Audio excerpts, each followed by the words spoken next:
Hello दोस्तों, मैं हूं आपका दोस्त ललन सिंह परस्ते। आज हम पढ़ेंगे भौतिक विज्ञान के अति महत्वपूर्ण प्रश्न जो तो आइए देखते हैं। पहला क्वेश्चन है भौतिक विज्ञान का,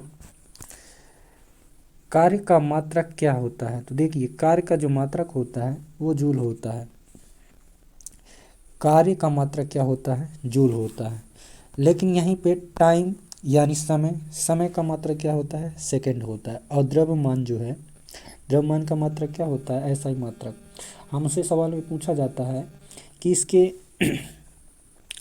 जैसे कार्य हो गया, समय हो गया, ऊर्जा हो गया, इसका ऐसा ही मात्रक पूछा जाता है। तो ऐसा ही मात्रक क्या होता है? तो कार्य और ऊर्जा का जो होता है उसका क्या होता है? कार्य और ऊर्जा का ऐसा ही मात्रक होता है जूल। द्रव्यमान का ऐसा ही मात्रक होता है, द्रव्यमान का किलोग्राम। द्रव्यमान का क्या होता है? किलोग्राम। और समय का होता है सेकेंड। ताप का क्या होता है? ताप का होता है केल्विन। विद्युत धारा का क्या होता है? एम्पियर। मेरे साथ साथ याद करते जाइएगा। ताप का ऐसा ही मात्रक क्या होता है? केल्विन। विद्युत धारा का ऐसा ही मात्रक होता है ज्योति तीव्रता। विद्युत धारा का क्या होगा? ज्योति तीव्रता। और विद्युत धारा का होगा एम्पियर। विद्युत धारा का क्या होगा? ऐसे ही मात्रक एम्पियर। और ज्योति तीव्रता का होगा कैंडेला। तो ये ऐसा ही मात्रक हो गए। प्रकाश वर्ष मात्रक किसका है? ये जो प्रकाश वर्ष है, ये आप प्रकाश वर्ष किसका मात्रक है? तो प्रकाश वर्ष दूरी का मात्रक होता है। देखिए, प्रकाश वर्ष आप पढ़ के यह लगेगा कि यह समय का मात्रक होगा, लेकिन समय का मात्रक नहीं है, यह दूरी का मात्रक है। क्यों? क्योंकि प्रकाश वर्ष का मतलब ये है कि जो प्रकाश की किरणें होती हैं उससे दूरी मापी जाती है। यह दूरी अंतरिक्ष में मापी जाती है। प्रकाश वर्ष मात्रक जो होता है इसका उपयोग हम अंतरिक्ष की पिंडों को मापने के लिए करते हैं। ल्यूमेन किसका मात्रक है? तो ल्यूमेन ज्योति फ्लक्स का मात्रक है। ज्योति फ्लक्स और ज्योति तीव्रता दो नाम है, इनको याद रखना। ये अलग अलग नाम है, ज्योति फ्लक्स और ज्योति तीव्रता। तो ज्योति तीव्रता का मात्रक होता है ऐसा ही मात्रक कैंडेला, और ज्योति फ्लक्स का ऐसा ही मात्रक होता है ल्यूमेन। फ्लक्स ल्यूमेन, इसमें ला है तो इससे आप याद रख सकते हैं। फ्लक्स ल्यूमेन, ज्योति तीव्रता और ज्योति कैंडेला। ज्योति तीव्रता का ऐसा ही मात्रक कैंडेला और ज्योति फ्लक्स का ऐसा ही मात्रक ल्यूमेन। क्यूरी किसकी इकाई का नाम है? देखिए, क्यूरी जो है क्यूरी किसकी इकाई का नाम है? तो ये रेडियो एक्टिव धारिता के संवेग और वेग के अनुपात में कौन सी भौतिक राशि प्राप्त की जाती है? तो जो पदार्थ के संवेग और वेग के अनुपात में भौतिक राशि प्राप्त की जाती है तो वो क्या है? द्रव्यमान है। छठवां क्वेश्चन है कि जल में तैरना न्यूटन की किस नियम के कारण संभव है? ध्यान से समझिएगा। जल में तैरना न्यूटन की गति के किस नियम के कारण संभव है? तो यह जल में तैरना न्यूटन के गति का तीसरा नियम है। कौन सा नियम है? तीसरा नियम है, न्यूटन के गति का तीसरा नियम। देखिए, न्यूटन का पहला नियम क्या कहता है? न्यूटन का पहला नियम, न्यूटन का द्वितीय नियम, न्यूटन का तीसरा नियम। पहला नियम कहता है न्यूटन का, यदि कोई वस्तु स्थिर अवस्था में है तो ये क्या होगी? स्थिर ही रहेगी। और यदि कोई वस्तु चल अवस्था में है यानी गतिमान अवस्था में है तो वह गतिमान ही रहेगी, जब तक कि उसमें कोई बाहरी बल आरोपित न किया जाए या लगाया न जाए। ये पहला नियम होगा कि यदि कोई वस्तु गतिशील अवस्था में है तो गतिशील ही अवस्था में रहेगी, या विराम अवस्था में है तो विराम अवस्था में ही रहेगी, जब तक कि कोई बाहरी बल ना आरोपित किया जाए या ना लगाया जाए। तो यह न्यूटन का गति का पहला नियम है। इससे अन्य नामों से जाना जाता है गैलीलियो का नियम, जड़त्व का नियम। न्यूटन के प्रथम नियम को गैलीलियो का नियम, ठीक है, किसका नियम? गैलीलियो। और एक होता है जड़त्व का नियम। गति का प्रथम नियम जो होता है गैलीलियो का नियम और जड़त्व के नियम से भी जाना जाता है। न्यूटन का जो तीसरा नियम है, इसके उदाहरण देख लीजिए। न्यूटन के प्रथम नियम का कुछ उदाहरण है, जैसे ठहरी हुई मोटर गाड़ी या रेलगाड़ी के अचानक चल पड़ने पर उसमें बैठे यात्री पीछे की ओर झुक जाते हैं। तो देखिए, जब कोई गाड़ी, बस में यदि हम बैठे हैं तो बस में बैठे हुए हैं, और जब बस अचानक चल देती है तो हम पीछे की ओर झुक जाते हैं। या इसी तरह जब बस गतिशील अवस्था में होती है तो अचानक ब्रेक लगाने से हम आगे की ओर झुक जाते हैं। तो ऐसा क्यों होता है? तो ये न्यूटन के प्रथम नियम के अनुसार होता है, क्योंकि जो हमारा आधा हिस्सा होता है कमर से ऊपर का, ये बस के साथ साथ क्या होता है? गतिमान होता है। जब बस गतिशील अवस्था में होती है तो बस के साथ साथ क्या होती है? गतिशील होता है। तो जब बस अचानक रुकती है तो हमारा शरीर जो है आधा सा भाग गतिशील रहता है, इसलिए वह स्थायित्व पाने के लिए आगे की ओर क्या होता है? हल्का झुक जाता है। इसी तरह जब बस में अचानक जब बस खड़ी रहती है तो हम, बस अचानक चल देती है तो हम जो है पीछे की ओर झुक जाते हैं। क्यों? क्योंकि जब बस स्थायी अवस्था में रहती है, हम भी स्थायी रहते हैं। अचानक बस चल देती है, गतिशील हो जाती है, तो हमारा शरीर क्या होता है? स्थायी रहता है, जिसकी वजह से हमारा शरीर जो है पीछे की ओर झुक जाता है। न्यूटन का जो प्रथम नियम है, यह बल की परिभाषा को क्या करता है? प्रदर्शित करता है। ठीक है, तो बल क्या है? बल वह बाह्य कारक है जो किसी वस्तु के प्रारंभिक अवस्था में परिवर्तन कर देता है या परिवर्तन करने की चेष्टा करता है, उसे ही हम बल कहते हैं। समझिएगा, बल की परिभाषा मतलब बल एक बाह्य कारक है, यानी कोई भी बल हो सकता है, कुछ भी हो सकता है। उसमें यदि आप बल लगता है तो एक ऐसा कारक है जो किसी वस्तु के प्रारंभिक अवस्था में, ठीक है, या मूल अवस्था में क्या कर दे? परिवर्तन ला दे। ठीक है, वही बल है। बल एक सदिश राशि है और इसका ऐसा ही मात्रक न्यूटन है। ये विशेष ध्यान रखिएगा कि बल का जो ऐसा ही मात्रक होता है वो क्या होता है? न्यूटन होता है। बल का ऐसा ही मात्रक क्या होता है? न्यूटन होता है। जल में तैरना न्यूटन की गति का तीसरा नियम है। ठीक है, ये कैसा है? क्रिया के विपरीत प्रतिक्रिया। ठीक है, इसको याद रखिएगा, क्रिया के विपरीत प्रतिक्रिया। मतलब कि आप आगे को बढ़ने के लिए, जब जल में तैरते हैं तो आगे बढ़ने के लिए पानी को क्या करते हैं? पीछे की ओर ढकेलते हैं। क्या करते हैं? पीछे की ओर ढकेलते हैं। इसी तरह पतवार में बैठा नाविक, नाव में बैठा नाविक पतवार को क्या करता है? पानी से आगे से पीछे की ओर ले जाता है। तो ये भी क्या है? न्यूटन का तीसरा नियम है। न्यूटन का दूसरा नियम है कि किसी वस्तु के संवेग में परिवर्तन की दर उस वस्तु पर आरोपित बल के समानुपाती होता है।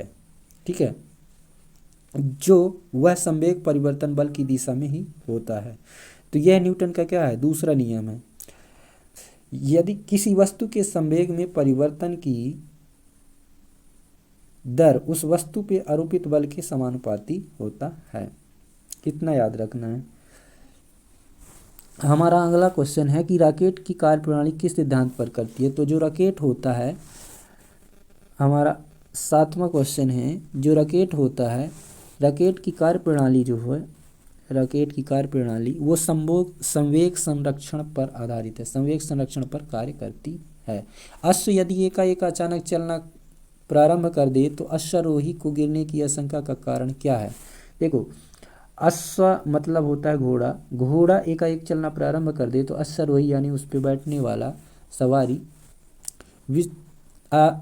गिरने की आशंका का कारण होता है। तो ये होता है जड़त्व का कारण।